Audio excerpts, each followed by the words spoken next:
Ladies and gentlemen, Street Talk and Other Stuff, Mike Mad Dog Magnati. Thank you for tuning in on this glorious day. Hey, look, have you looked outside? There's this big, strange, white, blazing thing up there that we can actually see, and the sky is a color blue that you may not recognize. But isn't it nice? I don't know if it was the rain, the wind, but hey, the smoke is gone. Let's hope it stays gone. But hey, nice to be with you today. Nice to have you. I got a good show coming up, interesting topic. But it's just a couple things. You know, back when I was doing police work, I was once in court one day waiting for my case to be heard. And, you know, the judge was doing what's called a criminal calendar. He was running through the people who'd been arrested the night before. And it was around Christmas time. And he said to one guy, he says, what are you here for? He says, well, I was doing my Christmas shopping early. And the judge said, well, that's not illegal. He says, how early were you doing it? He says, well, before the store opened. And then there was another guy, I once arrested him for trying to pass $20 bills. I said, you know, what made you go into the counterfeiting business? He said, well, I answered an ad from the magazine that said, learn how to make money at home. Okay, all right, okay, on a different topic. You ever hear about those people who pick on you because you're wearing fur? I mean, these animal activists who feel that animals have the same rights as humans, we shouldn't eat them, that kind of thing. You know, I kind of feel that we're doing the vegetarians a favor by eating those who are eating their food. But, you know, I was one day wearing a leather jacket, and some woman came up to me, and she just said to me, she just accosted me, she says, do you know that a cow was killed so that you could wear that jacket? And I looked at her and said, I didn't know there were any witnesses. Now I have to kill you too. Okay, all right, sorry about that. Street Talk and Other Stuff, Mike, Mad Dog Magnati. I got a good show today. We're talking about a serious topic, so you stick around. We'll be right back.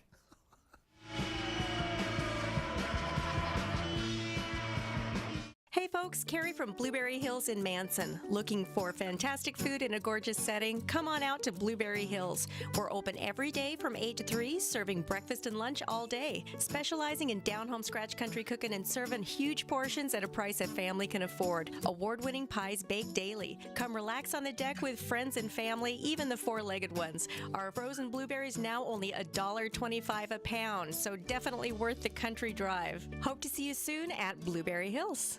Are you raising a grandchild or another relative's child? If so, kinship programs may be available for your family. Kinship Care is the full-time care of children by relatives. Kinship Care maintains family, cultural, and community ties. It's the oldest form of family preservation and an important safety net for children whose parents are either unable or unwilling to care for them. To learn more about Kinship Care or to find a support group near you, please contact Aging and Adult Care of Central Washington. I wish we had something cool for the kids to do this summer. I feel like we've just done it all. Have you heard about the 100 Days of Summer at the Rack? The kids can take a dive with swim team, challenge themselves with karate and junior workouts. It's games galore playing tennis and pickleball. No need to choose. They can try it all with the Rack Summer Multi-Sport Camps. There's fun for you too. Get fit with group fitness or work on that tan by the pool. The Rack has something for the whole family. Find all the details at wrac.org and do your 100 Days of Summer at the Rack, where we play every day. Vamanos Junk Haulers are pleased to announce they've added moving services to their list of ways to make your life easier. Vamanos Moving Service. No move is too big or small. In fact, Vamanos does it all. Vamanos employees are experienced at moving your home, office, business, and storage. They'll carefully load and unload your belongings. And for the do-it-yourselfers, Vamanos also rents trucks and cargo trailers. Call Vamanos Junk Haulers and Moving Service today to schedule your free estimate.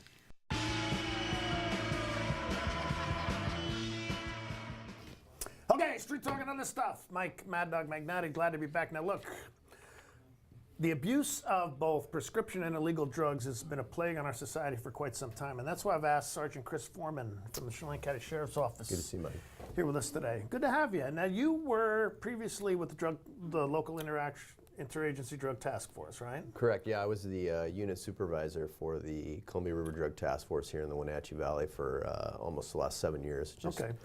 And you also sit on, what was the board you told me you sat on? Yeah, so it's the Washington State Narcotics Investigators Association, about 300 narcotics officers all throughout Washington. And we have a few in Oregon and Idaho that attend as well. Okay, so you're on the board of directors for that organization. That's correct, cool. Excellent.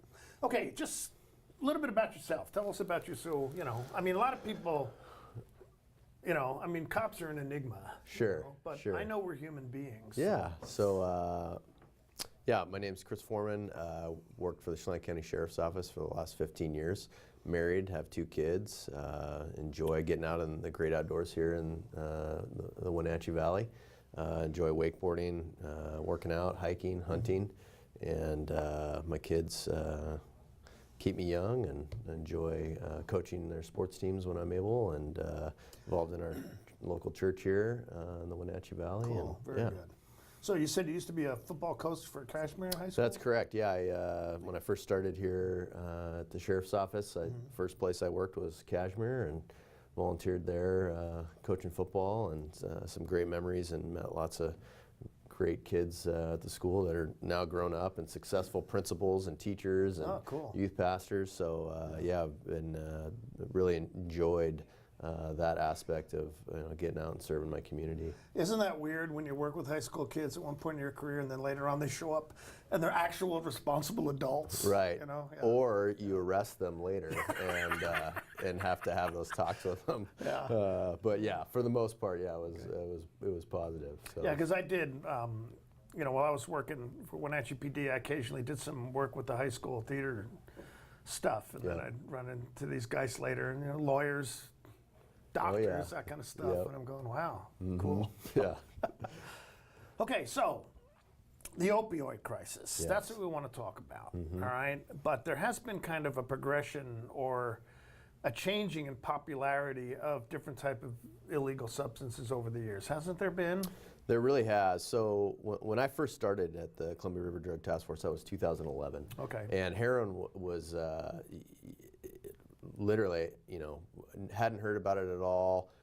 From some of the old time detectives, there was a kind of a contingent of the Vietnam era type folks that used heroin, very small in our community. And then what we started to see kind of right after I got into that position was there were folks, young people, 19, 20 years of age, that were abusing Oxycontin, oxycodone. And so there was this trend where, you know, social media, internet, you know, the word got out there that if you smoked this pill and inhaled the smoke off of it, that you would get high. And so young people started experimenting with this. And it got so out of control so fast that the FDA stepped in and said, okay, we're going to change the coding on these pills. So if you try to do that, you'll get sick. And so those pills, once the coding changed, the old pills were very expensive. So at the time, you know, for example, the street price for an 80 milligram pill was $80. And then once it switched, $80, yeah. But once it switched, and they had the coding, those old pills, if you still had them, went up to $150, almost twice the price. And then what happened was there was this demand, there was no supply, and so the cartels got involved and they introduced black tar heroin. So we started seeing heroin because, you know, Oxycontin, oxycodone, synthetic opiates, and that's what heroin's made from. So all of a sudden heroin was introduced to our Wenatchee Valley, and, you know, it would be $10, $15 a gram. It was, you know, very low grade as far as potency. But you have that contingency in our valley that we're using drugs anyway. Meth was $100 a gram, $80 to $100 a gram. Here's this new thing that all of a sudden certain people are using. They're hearing about it, and they're starting to, you know, experiment with heroin. And you know, I think because of that generational gap, people just didn't know how addictive and you know, what a horrible drug and the side effects of that is. And that's kind of what led to you know, 2011 to now we're in 2018, and we have a huge issue with opiate addiction, whether it's pills or heroin. And now we have fentanyl coming into the scene, which is a whole new problem that we're dealing with law enforcement. So, and fentanyl is a synthetic opioid too, isn't it? It is. It's very, very potent, and it's measured in nanograms. And it is primarily used for folks that are in hospice or right at the end of their life. They're in a lot of pain, and they, you know, use a patch or something that's a slow release, or they call the fentanyl pops, where if you're a cancer patient and they need to do like bone marrow transplant or that kind of thing, you suck on it and it releases it. But what's happening is you can order this stuff from Asia and China, and now we at I think every police entity in the Wenatchee Valley, we all carry naloxone or Narcan for self-exposure first and foremost. But now, because of that, we're aware of all the overdoses that are occurring. Okay, well, how can people actually order this? Why is it legal? Is it just that this drug has not been termed as an illegal substance? It is, yet? but you can order anything online, and there's, kind of diving off into the deep end here right from the beginning, but there's a thing called the dark web. Right. And you can basically order whatever you want on the dark web. Okay. And so that stuff there's a certain entity of people that know about it, can get it, and then they're putting it into pills and capsules and different kinds of things, and people hear, hey, it's really good stuff, and pretty soon. Yeah, but China isn't exactly known for quality control. Exactly. Good and that's the problem. But there was just a case that I just was told about over in Snohomish County where ordering it from China, pressing it into pills, they're selling them out there on the street, and it's big money because there's such a big population with this opioid epidemic of people that are addicted, and what they're so this got really popular in Canada and Vancouver, and now we're seeing it start to come down from Canada, and people are hearing about it, and so heroin's kind of not as exciting or isn't as potent. So now with those people that are addicts and addicted to that substance, they want the next best thing, which is fentanyl. Okay. Now, didn't meth become popular because cocaine was so expensive? Wasn't that? So back when we were talking about this earlier, back in the early '90s, when I was still out there, when dinosaurs roamed the earth. Cocaine was huge, but it was expensive.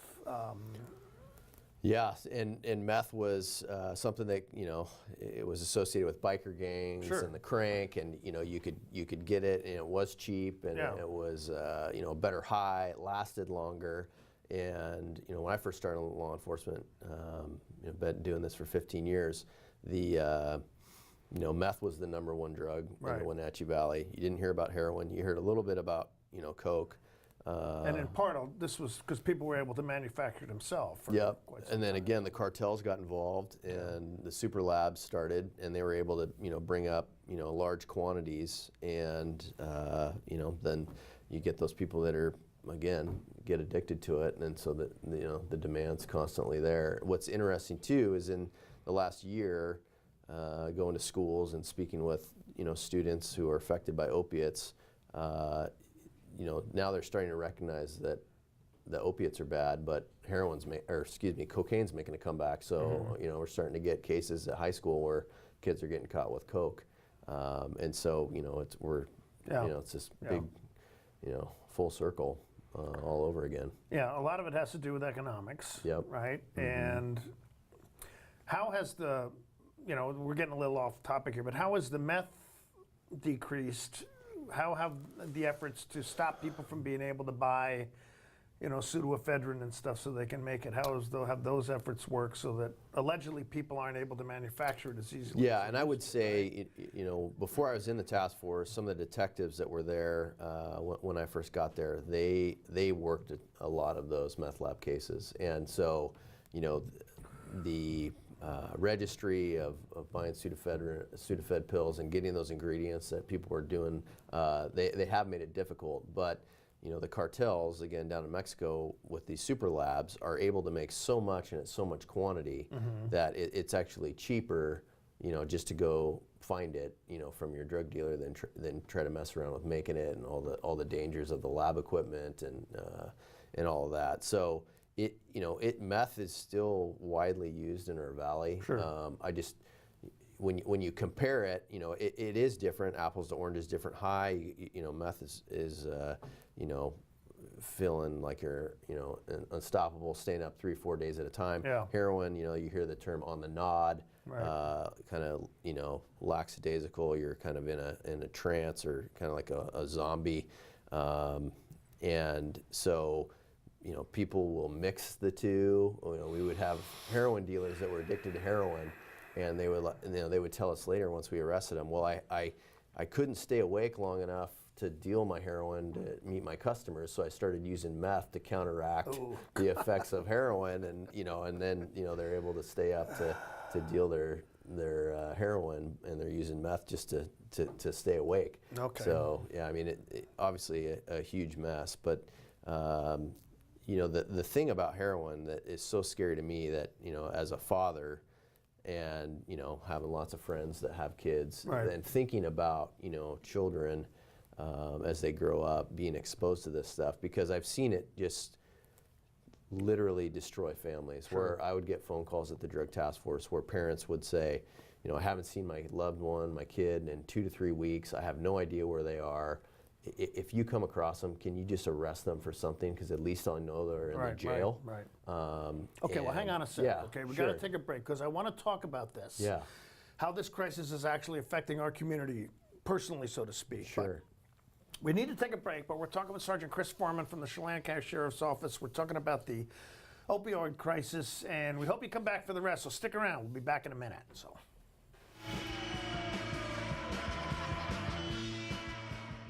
If you're stuck trying to find the perfect beer for you, look no further than Badger Mountain Brewing.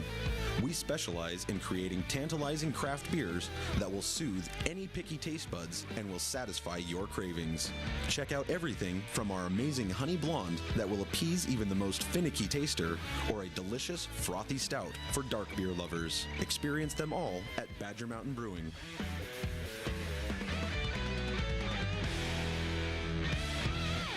Hello, Wenatchee Valley.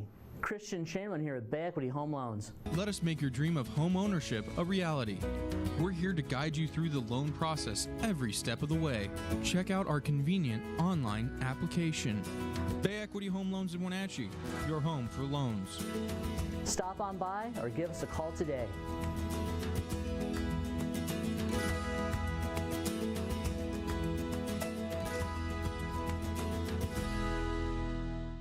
Just as we went on the air, Steve, NCW Life is live now on Facebook. Hey, how's about that? We're live, ladies and gentlemen. I'm Dan Kuntz, your host for the next hour. Every weekday, starting at 7 o'clock. Get ready for a bunch of news that's coming your way. Here's what's happening around North Central Washington. We'll have a rundown of all your local, regional, and statewide news. You can also find more on our website at ncwlife.com. Follow us on Twitter and like us on Facebook. That's Wake Up Wenatchee Valley on NCW Life News. Tacos Chava has something new. Customers at Tacos Chava say it's the best Mexican food around. Nachos, enchiladas, tortas, ensaladas. And introducing camarones in many styles. You'll love the fresh salsa bar with so much selection. Are you ready for Tacos Chava? Find them at 2 great locations, the Wenatchee Valley Mall and ENIAC. Tacos Chava, tan delicioso.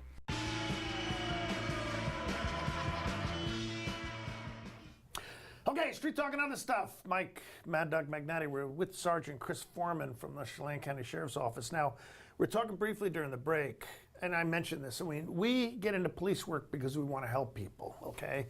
And it's obviously, Sergeant, just talking to you, the concern on your face about what this is doing, what this opioid crisis, the effect it's having on our community.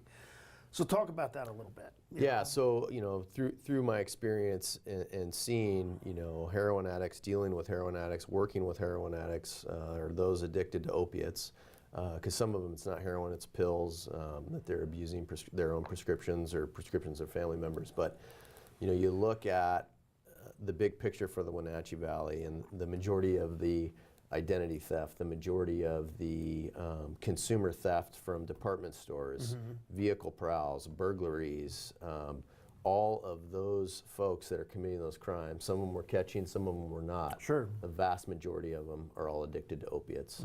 And literally, being around these people, every single decision that they make revolves around how they're going to get that next high. Right. Because once you're addicted to heroin, your body physically gets addicted and you get sick. And they talk about when you're dealing with the addicts, they will do whatever they can to avoid getting sick. And so literally every decision about where they're going to go, who they're going to hang out with, all revolves around that next high and how they're going to get it. And so you would have people that they would steal, and they would go get things from department stores, bring it to their drug dealer. They would trade them for drugs. You look at the welfare system for Washington and the Quest cards. I can't tell you the amount of drug dealers that I've arrested that have 5, 6, 7 Quest cards or EBT cards. That people have traded. They're trading for drugs. They're either in debt to their drug dealers, or they've just said, here, you have my card, and they're using those cards as essentially credit for their opiate addiction. So you have a huge problem there. You look at our jails. People are smuggling these drugs in. People are calling out in jail, hey, I know so-and-so, they're going to turn themselves in. They're using body orifices to sneak this stuff in, so they can continue to use while they're in jail. Now, you and I think about that, and if someone has something in any kind of bodily orifice, there's no way I would then ingest that into my body. But that's the level of addiction that we're talking about with these people, where they literally do anything to prevent from getting sick. And so, well, we used to talk about where people would store their black tar heroin. They'd stick it in their crotch to keep it there. And my gosh, people are actually buying that and using it. Right. Yeah. But I mean, that's the level of desperation we're looking at. Yeah, and we've dealt with people that have traded in their cars. I mean, the last dollar they have, you're right, that all they're thinking about is that next high. And and they're stealing from their family members. They're taking jewelry, any kind of belongings, and a lot of family just they don't know what to do. They're stuck between that rock and a hard place. So I mean. People would come, and what can I do? I mean, my daughter, my son, this way and that, and tough love, lock them out. I mean, they're going to continue to manipulate and abuse you. Exactly. I mean, and those phone calls when I would get from mothers and fathers, and they're pleading with me, I just don't know what to do. They're totally out of control. My worst fear is that you're going to show up to my house or another officer and tell me that my loved one's overdosed and they're dead. And they're just constantly in that anxiety of waiting for that to happen, which is obviously horrible, because we all love our kids and we want the best for them. But like you said, there's a point where it's tough love, and where I've seen success is these people need to go get treatment. They got to want to go there, not be court appointed, but they actually want to go there. And then they have to essentially remove themselves from the community of friends that they're with, because what happens is normally they come back and they're around it again, and they just can't help themselves, and they go right back into using again. Well, and that's I would run into that when I was doing mental health work at the jail, and very often I'd hear, I need to get out of this town, and I'd say, yes, maybe you do, but you need to remember, wherever you go, there you are, and whatever you're looking for, you will find. Yes. But for many people, you're right. They need to get out of this environment, because it's just, that's all they know. Exactly. And all their family or their friend circle, they're all still using or going to tempt them into going back into it. So it might not be, that stuff's going to be wherever you move to, but if you can, go somewhere where none of your friends are using, that's going to be more beneficial. And when, the few and far between success stories that I've, seen, that's where they've had success.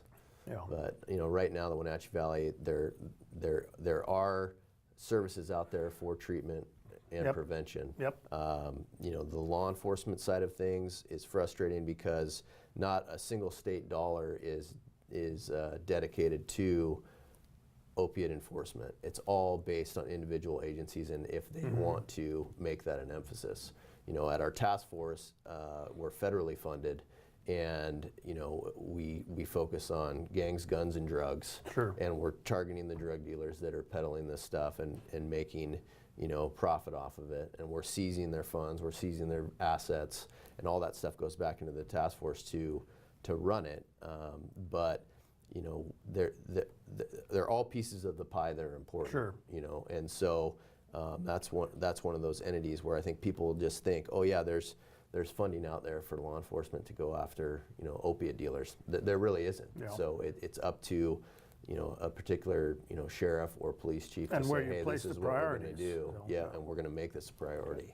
Well, I do want to say, if somebody is watching this and you do know somebody who has an addiction problem, or if you maybe do yourself, you know, I know people I can connect you with. I had a gentleman here some time ago, Victor Estrada, you know, a great guy who is in recovery and doing very well. And we know of programs, and there are people I can hook you up with. So Mad Dog at NWI.net, if you need any of that information, be happy to give it to you. But I do want to ask you something else, a little bit off what I said, but the new drug court that Chelan County Superior Court has put into place, it's probably too early to see any real results yet, but your feelings on that and what your hopes for are with it. I mean, you know, we all look at the different things, and you know, as a law enforcement officer, you know, my part is, you know, arresting people that are committing crimes, and hopefully those, you know, some people will benefit from drug court. I think they will. Okay. And our emphasis, you know, is not to go after the person that's the user that's maybe peddling a little bit of drugs to feed their habit. Yeah, you're looking higher up the chain. We're going higher up the chain. The people that are not addicted to drugs but are benefiting and profiting from this epidemic, and that's essentially our goal, is to eliminate those folks. But I think if people want to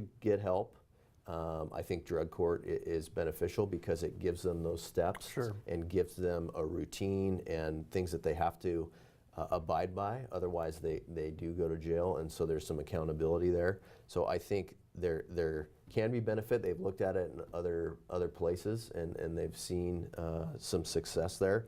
But again, at the end of the day, if someone doesn't want help, you know, they're going to do the same thing, and it becomes just a network where they're around other heroin addicts, and they you know, are meeting other people that they can, you know, use with. So okay, all right. Well, look, got to take a break. Yep. Would love to have you back on another time, but hey, we're going to take our final break, and then we'll come back, talk briefly with Sergeant Foreman in a minute. But hey, Street Talk and other stuff. We're talking about the opioid crisis today. Stick around. We'll be back for a few more in a minute.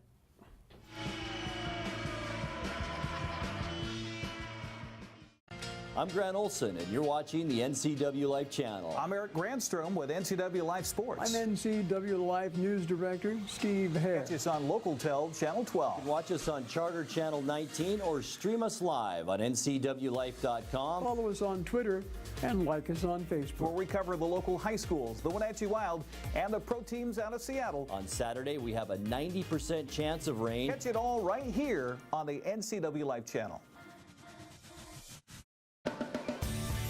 If you are looking for dependable car service and repair, visit the good guys at Quick Lube and Tune. They've been keeping cars and trucks in the Wenatchee Valley running smooth for 35 years. Quick Lube and Tune is your hometown shop for a 10-minute oil change, complete tune-ups, alignments, brakes, mufflers, air conditioning service, and more. Get more life out of your vehicle by bringing it to the local guys you can trust at Quick Lube and Tune on South Wenatchee Avenue.